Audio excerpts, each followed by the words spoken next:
어려울 정도로 힘든 고난들이 너무나도 많이 찾아옵니다. 그 믿었던 친구로부터 오는 배신. 원래 배신은 친한 친구한테 하는 거예요. 사기도 원래 친한 사람들끼리 쳐가지고 뒤통수 치는 게 우리 인간의 본성입니다. 그리고 여러분들 얼마 전에 수능 있었던 것처럼 우리가 정말 중요하게 생각하는 수능 시험, 그리고 사법고시 같은 거, 이것을 우리가 통과하기 위해서 얼마나 많은 시간과 얼마나 많은 노력을 투자하겠습니까? 내가 그 시험을 합격하기 위해서 열심히 노력했는데 그 시험 당일날 우리는 앞길을 알 수 없잖아요. 그래서 알지 못하는 사건과 자동차 사고, 그리고 내 몸에 있는 그런 질병들로 인해서 그 시험을 우리가 만약에 준비를 했는데 가지 못한다면 얼마나 우리 마음속 가운데 힘듦이 찾아오겠습니까? 그리고 사기와 도둑질, 그건 내 결단과 상관없어요. 그냥 외부에서 갑자기 어떤 사람이 안 좋은 마음을 먹고 우리 가게에 유리창을 깨부시고 들어오면 우리가 어떻게 막을 수 있겠습니까? 이처럼 우리 인생은 해결할 수 있는 문제보다 우리가 해결할 수 없는 문제들이 훨씬 더 많습니다. 모든 사람들은 고난이 많은 삶을 원하지 않아요. 누가 고난의 길을 가고 싶겠습니까? 전부 다 꽃길만 가고 싶어 하지. 그런데 우리 인생은 전부 고난의 연속입니다. 고난의 연속이에요. 여러분들 인생을 살아보셔서 알겠지만 좋은 일도 있고 나쁜 일도 있지만 나쁜 일들이 훨씬 우리 인생에 많이 찾아오는 것처럼 우리 마음 가운데 느껴집니다. 근데 그 중에도 가장 큰 아픔이 바로 뭐냐면 바로 죽음이에요. 죽음. 그 누구도 죽음을 피할 수 없습니다. 여러분들이 잘 아는 것처럼 이 진시황, 중국을 통폐합시켰던 그 진시황, 이 왕의 그 권위와 파워는 오늘날 이 대통령과 비교할 수 없어요. 그 힘이 강력했던 진시황도 무병장수하기 위해서 불로초를 찾으라고 그렇게 명령을 했습니다. 근데 결국 그가 지금까지 살아있나요? 죽었어요. 그리고 이 미국의 버스턴에 있는 그 레드삭스 팀에 그 정말 유명했던 타자가 있었는데 테드 윌리엄스라고. 그 사람이 돈을 엄청 벌었어요. 그러다가 2002년에 죽었는데 그가 지금 어떻게 보관되어 있냐면 머리만 잘려서 마이너스 190도에 있는 그 영하의 물속에 냉동인간으로 지금 아직까지 보관되고 있습니다. 그의 아들은 그렇게 아빠가 원했으니까 냉동인간으로 우리가 해줍시다. 하지만 딸은 이거 너무 잔인합니다. 화장합시다. 둘이 엄청나게 법정으로 싸우다가 결국 그 테드 윌리엄스가 그 유언장에 썼기 때문에 결국 그 사람은 지금 냉동인간으로 보관되고 있어요. 1억을 내고서. 그러니까 이처럼 사람이라는 것은 그 죽음에 대한 그 고통과 애통을 피하고 싶어서 어떻게든 발버둥 치는 존재입니다. 우리가 사랑하는 사람도 언젠가는 다 죽어요. 내가 사랑하는 아내, 내가 사랑하는 부모님, 내 사랑하는 자녀들 언젠가는 다 죽게 되어 있습니다. 그때 우리 마음속 가운데 찾아오는 그 슬픔이 바로 애통이에요. 애통. 여러분, 우리가 교회 다니면 애통한 삶이 사라질까요? 여러분들 교회 오랫동안 다녀봐서 알겠지만 오히려 교회 다니면 더 힘든 것 같아요. 교회 다니지 않는 사람들은 잘 사는 것 같은데 교회 다니는 우리 삶 가운데는 하나님이 우리가 하나님에게 그동안 투자한 것들이 얼마나 많은데 도대체 왜 우리의 삶은 애통이 끊이지 않을까? 여기 모인 여러분들은 매주마다 주말마다 다른 사람들은 다 나가서 놀러 가는데 우리는 그 주말 다 포기하고 하나님께 예배 드리려고 우리의 시간을 투자합니다. 인스타나 아니면 SNS를 보면 다들 이 주말 껴가지고 어디 막 놀러 가요.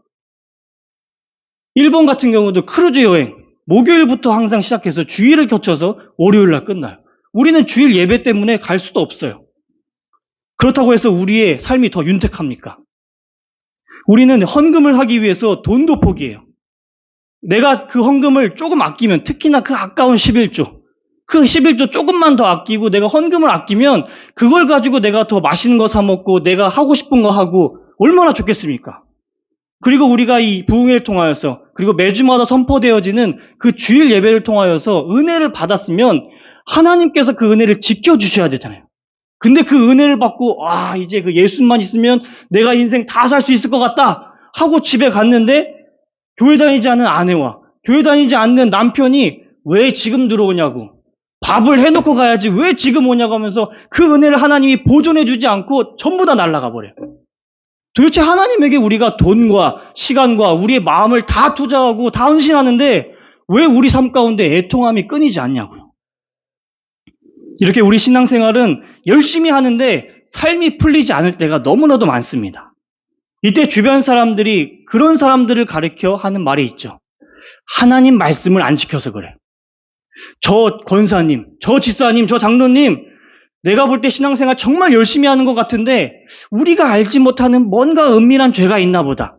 하나님에게 올바랐으면 하나님이 저렇게 힘든 삶을 주지 않을 텐데 도대체 무슨 죄를 저질렀길래 저렇게 힘든 삶을 살까? 이 말을 들은 우리는 내가 거룩하지 못해서 그렇구나. 내가 의롭게 살지 못해서 그렇구나. 내가 깨끗하지 못해서 그렇구나. 하나님 말씀대로 내가 순종하지 못해서 지금 나에게 이런 고난이 찾아오는구나. 라고 하나님이 나보고 정신 차리라고 이 애통한 삶을 지금 허락해 주시는구나. 내가 잘못했구나. 내가 잘못했구나. 그래서 우리는 이러한 삶을 벗어나려고 교회 나와서 우리가 열심히 뭘 하죠? 눈물을 흘리면서 열심히 회개 기도해요.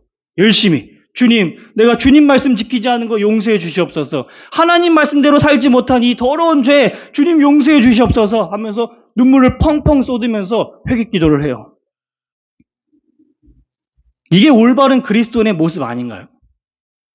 내가 하나님 말씀대로 살지 않았으니까 하나님 말씀대로 살지 못한 내 죄 용서해 주세요 하면서 펑펑 우는 그 회개 기도하는 사람이 올바른 그리스도인의 모습 아니냐고요. 우리는 하나님의 자녀이기 때문에 하나님의 말씀을 지켜야 됩니다. 못 지키면 이 땅에서 하나님이 벌 주세요. 그리고 그 벌 줘도 정신 못 차리면 결국 지옥에 가요. 근데 하나님은 사랑의 하나님이시기 때문에 은혜의 하나님이시기 때문에 우리가 눈물로서 회개하면 하나님께서 우리에게 위로를 허락해 주십니다. 그래서 우리에게 용서를 부어주시고 우리를 구원해 주시는 거예요. 우리의 기준으로 여러분 지금 제가 한 이 말씀 너무 은혜롭지 않습니까? 근데 이 말씀에 크나큰 오류가 있어요. 여기서 우리가 끝나면 우리 구원 못 받아요. 여기서 끝나면. 왜냐면 우리의 지금 이 구원 사역에서 지금 우리가 예수님의 그 구원 사역을 지금 철저히 배제시키고 우리의 회개로 우리의 눈물로써 우리가 구원을 이루려고 했던 엄청난 지금 크나큰 오류를 범하고 있는 겁니다. 예수님이 우리의 죄를 용서해줘서 구원받는 것이 아니라 내가 애통해하면서 내가 눈물로써 회개하면 하나님께서 내 죄사함을 해주시고 나를 구원해주겠다고 착각하고 있는 거예요. 예수님의 그 죄사함의 능력보다 그 회개 그 자체를 지금 우리가 구원의 조건으로 오해하고 있다는 뜻입니다. 이런 생각은 예수님이 없어도 지금 구원을 받을 수 있다고 착각하는 거예요. 구원은 우리 인간의 영역이 아니라 오직 하나님의 영역입니다. 하나님의 영역. 하나님은 인간과 이렇게 협력을 하시면서 구원을 이뤄가시는 무능한 분이 아니세요. 하나님이 막 내가 널 구원해주고 싶어. 하지만 너가 날 지금 쳐다보지 않잖아. 나에게 손을 뻗으렴. 내가 너 손 잡아줄게. 이런 무능한 분이 아니라고요. 하나님이 그냥 구원해주고 싶으면 와락 껴안아서 천국으로 가면 그 사람이 구원받는 거지. 하나님은 우리 구원해주고 싶어서 애달퍼 하시는데 우리가 손을 안 내밀어서 어떻게 할 수 없는 그 무능한 하나님? 이런 하나님을 도대체 우리가 왜 믿겠습니까? 우리의 죄는 우리의 회개로 없앨 수 없습니다. 우리의 죄는 우리의 회개 기도로 없앨 수 없어요. 그러나 이 회개할 때 눈물을 쏟으면 이게 감정이 너무 시원해요. 그게 문제인 거예요. 눈물을 쏟아내니까 마치 하나님이 내 죄를 다 용서해 주셨구나. 하나님이 나를 포근하게 안아주시는구나. 이런 시원함과 개운함이 있는 거예요. 여러분, 사람은 자기 자신을 속일 수 있다는 거 아십니까? 내 자신을 속일 수 있어요.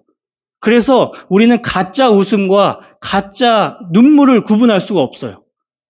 이 웃음치료사, 요즘에 되게 떠오르는 그 웃음치료사 그 여성분 한 분이 계세요. 유튜브에 웃음치료사 쓰시면 되게 해맑게 웃고 계신 단발머리의 여성분이 나오세요. 요즘 프로그램이라는 프로그램 다 나가시더라고. 그분이 어떻게 하시나 딱 봤더니 이빨 보이면서 씩 웃고서 이렇게 요즘 그 현대 사람들이 자존감도 낮고 자신감도 적으니까 그 사람을 찾아와서 웃으세요 하면서 와 엄청 웃는 거예요. 그러면은 웃으니까 그 사람들도 갑자기 그 웃음에 전염돼서 깔깔깔깔 웃기 시작하는 거예요. 거기서 더 웃기 시작하면은 배꼽 잡고 웃기 시작하는 거예요. 그러니까 우리는 전혀 웃기지도 않는데 내가 크게 웃다 보면은 내가 즐거운가 보구나. 이래서 내가 갖고 있었던 그 근심과 걱정이 다 사라지는구나 착각하기 시작하는 거예요. 그리고 이 영화 배우 중에 그 대배우들, 집중력이 뛰어난 배우들 있잖아요. 그 사람들이 그 슬픈 연기를 하기 위해서 순간 집중해가지고 그 배역에 몰입해서 눈물을 쾅 쏟으면 컷사인이 떨어졌음에도 불구하고 내가 그 지금 슬픈 거에 몰입했기 때문에 눈물이 멈추지 않아서 대성통곡하고 있는 그런 모습들을 우리가 쉽지 않게 발견할 수 있습니다. 그것처럼 그래서 우리 사람은 구원받기 정말 어려운 존재예요. 내가 지금 기쁜 건지, 내가 정말 지금 슬픈 건지, 내가 지금 정말 화난 건지 정확히 구분할 수 없는 거예요. 그래서 이 교회에 와가지고 우리가 눈물을 펑펑 쏟으면 하나님이 나를 용서해 주셨구나, 하나님이 나를 사랑해 주시는구나 착각하고 예배당을 나가는 거예요. 내가 오늘 그 예배를 통해서 예수님을 만났는지 안 만났는지는 중요하지 않고 그 기분을 통해서 내가 오늘 은혜 받았구나 하고 예배당을 나가는 거예요. 예배 시간에 목사님의 그 재미난 이야기 때문에 웃으면은 감정이 쫙 올라갔다가 그러다가 목사님이 갑자기 슬픈 이야기 하니까 감정이 쫙 떨어져가지고 이 감정의 카타르시스가 팍 찍고 내려오니까 나 오늘 은혜 받았어. 나 오늘 너무 즐거워. 너무 행복해. 나 오늘 은혜 받은 것 같아. 하나님께 내가 구원받기 합당한 자녀인 것 같아. 혼자만 구원의 확신을 얻고 당당하게 나가는 거예요. 예수님을 만났는지 안 만났는지는 전혀 중요하지 않고. 근데 예수님은 우리 인간의 회개로 우리를 구원해 주시는 분이 아니십니다. 예수님은 우리가 더 이상 회개할 것이 없을 때, 우리가 너무나도 거룩해서 내가 너 너무 착하다, 너 너무 내 말씀처럼 잘 산다 칭찬해 줄 때 그때 구원하시는 분이 아니세요. 예수님은 우리가 죄 가운데 있을 때, 우리가 아직 죄인 되었을 때 그때 예수님께서 구원을 완성해 주셨습니다. 우리 로마서 5장 8절 말씀 우리 다 같이 읽도록 하겠습니다. 우리가 아직 죄인 되었을 때 그리스도께서 우리를 위하여 죽으심으로 하나님께서 우리에 대한 자기의 사랑을 확증하셨느니라. 아멘. 우리가 더 이상 회개할 것이 없을 때 그때 구원해 주신 것이 아니라 이 말씀처럼 우리가 아직 죄인 되었을 때, 우리 안에 아직 죄가 많을 때 그리스도께서, 예수님께서 우리를 위하여 죽으심으로 하나님께서 우리에 대한 사랑을 확증하셨습니다. 우리가 먼저 회개해서 구원을 이뤄주신 것이 아니라 예수님은 우리가 회개하지 않았음에도 불구하고 이미 십자가에서 모든 구원 사역을 전부 다 이뤄주셨습니다. 구원은 우리 인간에 의해서 이루어지지 않습니다. 우리의 그 어떠한 행동도, 우리의 그 어떠한 노력도 예수님의 그 구원 사역에 아무런 영향을 끼칠 수가 없어요. 예수님께서만 홀로 구원을 시작하셨고, 구원을 이뤄가셨고, 구원을 완성하셨습니다. 예수님은 자기 구원 사역에 그 어떠한 인간도 동참시키시는 분이 아니세요. 이건 제 말이 아니라 성경에 나옵니다. 우리 요한복음 18장 8절 말씀 우리 다 같이 읽겠습니다.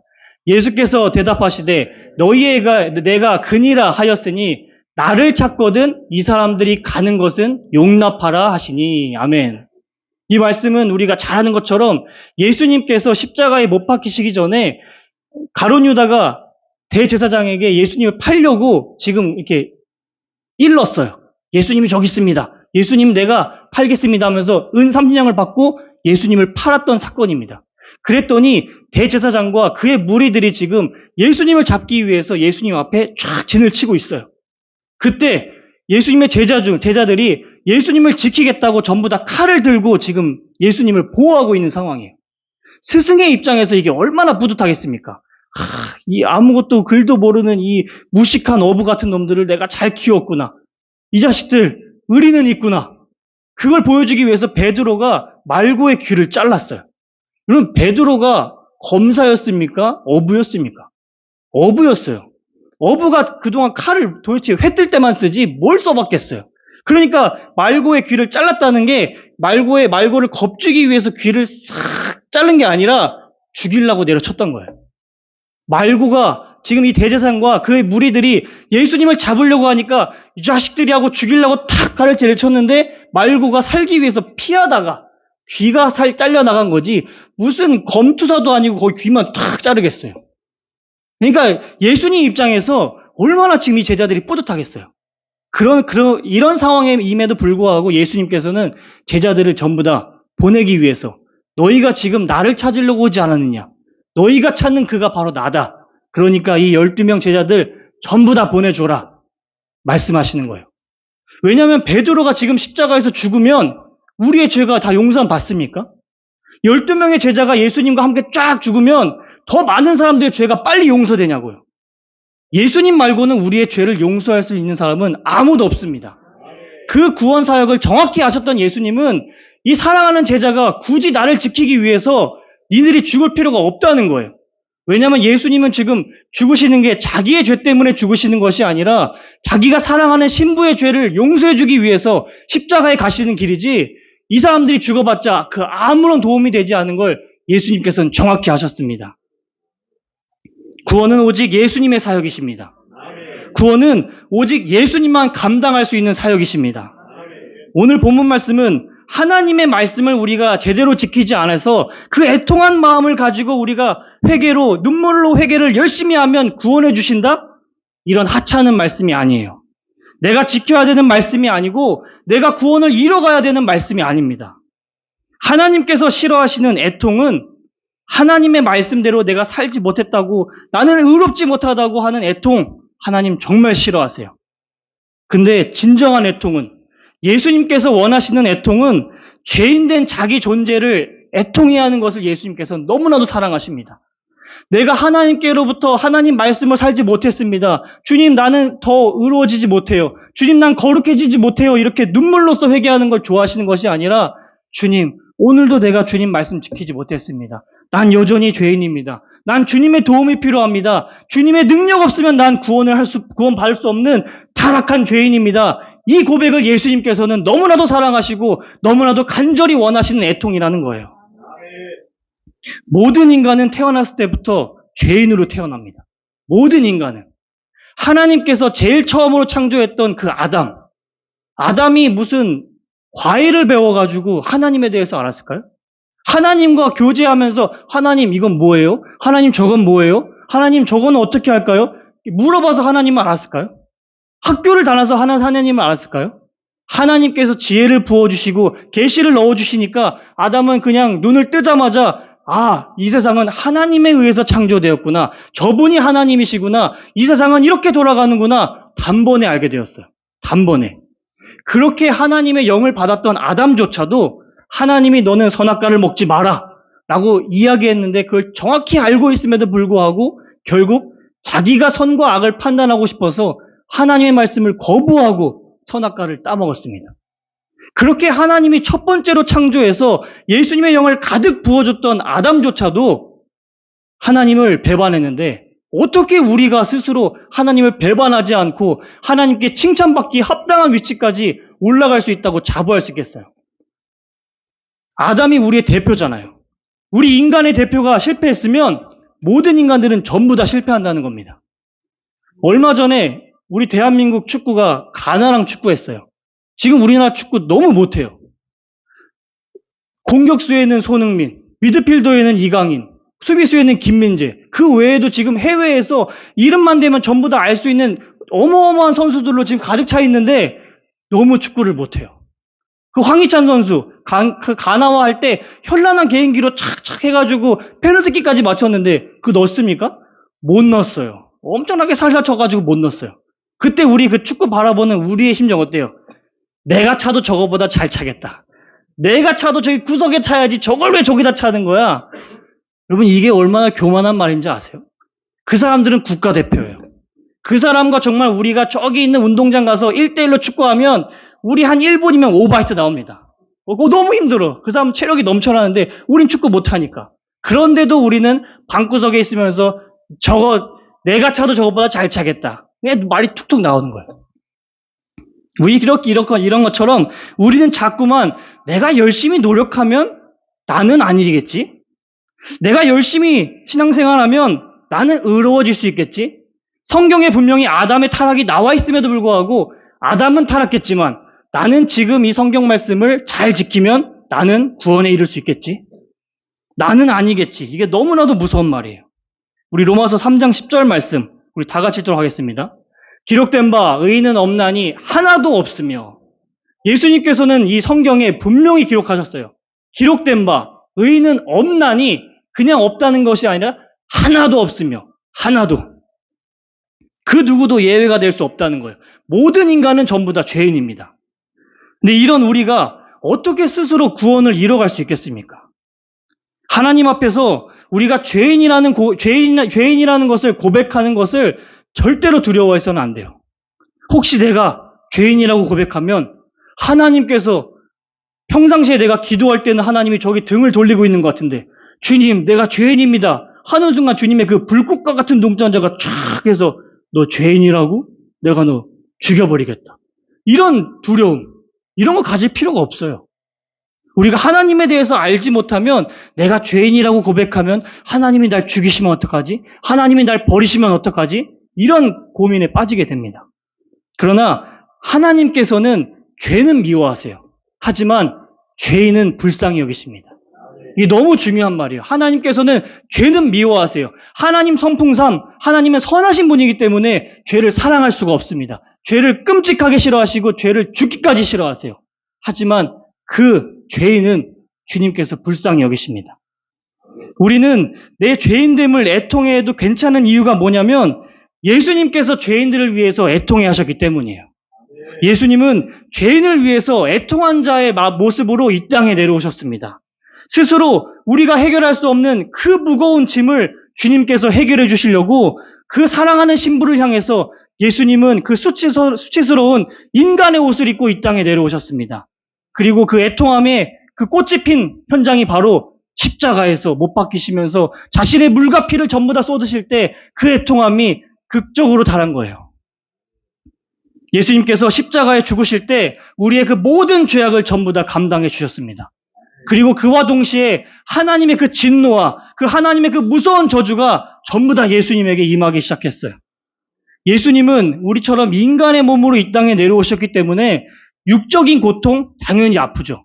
우리 여기 손톱에 살만 조금만 찢어져도 아파가지고 엄살을 피잖아요. 데이밴드 붙이고. 근데 예수님의 입장에서 우리 인간의 옷을 입고 내려오셨는데 그 등이 찢기는 그 고통 안 아프셨겠냐고요. 당연히 아프셨죠.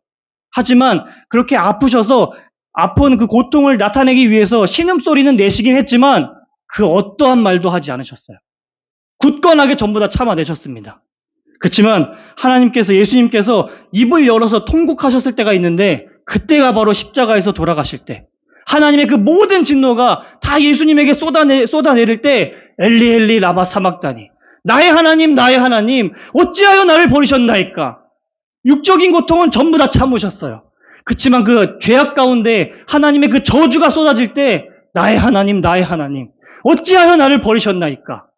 얼마나 고통스러우면 그 예수님께서 입을 여시면서 그렇게 자신의 고통을 표현하시겠습니까? 우리가 받아야 할 그 하나님의 진노가 예수님에게 임했습니다. 예수님은 자기의 죄 때문에 지금 십자가에서 돌아가신 것이 아니라 자기가 사랑하는 그 신부를 살려내려고 그 신부를 천국으로 보내기 위해서 예수님께서는 대신 십자가에서 못 박히셨습니다. 원래 우리가 그 자리에 있어야 돼요. 원래 우리가 그 자리에서 영원한 고통을 받았어야 됩니다. 그렇지만 사랑이 많으신 예수님께서 은혜와 자비가 풍성하신 그 예수님께서 어떻게든 그 사랑하는 신부를 살려내려고 우리를 살려내려고 예수님께서 애통한 마음을 가지고 하나님의 저주를 전부 대신 감당하셨습니다. 예수님은 죄가 없으신 분이세요. 우리는 죄가 있지만 예수님은 죄가 없으신 분이셨습니다. 그래서 사망이 예수님이 십자가에서 물과 피를 전부 다 쏟아내고 죽으셨을 때 사망이 그 기회를 놓치지 않고 예수님을 잡아먹었어요. 그래서 3일 동안 어떻게든 그 예수님을 죽이기 위해서 그 죄가 도대체 뭘까? 낱낱이 파헤쳤는데 예수님은 죄가 없기 때문에 그 죄를 발견하지 못해서 사망이 더 이상 그 예수님을 가둘 명분이 없는 거예요. 그래서 그 사망이 예수님을 토해낸 사건이 바로 예수님의 부활 사건입니다. 이처럼 만약 우리처럼 우리의 죄 때문에 우리가 죽었다면 영원한 고통 가운데 우리는 거해야 돼요. 하지만 예수님은 죄가 없으시기 때문에 다시 부활하셨고 다시 살아나셨습니다. 이것이 예수님께서 우리에게 주신 엄청난 위로예요. 예수님의 입장에서 전능자이기 때문에 우리에게 모든 것들을 다 줄 수 있습니다. 우리에게 돈을 줄 수가 있고 건강을 줄 수가 있고 우리의 성공을 줄 수가 있어요. 그렇지만 예수님은 그런 하찮은 성공을 주지 않고 그런 하찮은 위로를 주지 않고 예수님은 우리에게 진정한 생명을 허락해 주셨습니다. 예수님의 부활 사건은 그냥 자기의 능력을 자랑하는 그런 단순한 사건이 아니에요. 우리를 위한 선포입니다. 우리를 위한 선포. 내가 너의 죄를 다 걷어갔으니 너의 죄는 이렇게 전부 다 사라졌다. 사망은 더 이상 너를 가두지 못할 것이다. 나의 죽음으로 이 땅의 모든 어둠의 권세와 사망이 너희를 두렵게 하지 않을 것이다. 예수님의 그 애통함으로 우리는 이러한 엄청난 축복을 받은 자들입니다. 이 축복은 우리의 공로로 이루어진 것이 아니라 오직 예수님의 공로로 이루어졌습니다. 구원은 우리의 의로움으로 이루어지는 것이 아니라 예수님의 의로움으로 이루어집니다. 구원은 우리의 회개로 이루어지는 것이 아니라 예수님의 애통함으로 이루어졌습니다. 우리의 죄악을 전부 다 가져가신 그 주님께서 우리에게 영원한 생명을 허락해 주셨습니다. 이 좋으신 예수님께 우리 감사와 찬양과 영광의 박수를 올려드리길 원합니다. 아멘! 아멘! 아멘! 우리 시간 다 같이 기도함으로 예수님 앞에 나아가길 원합니다.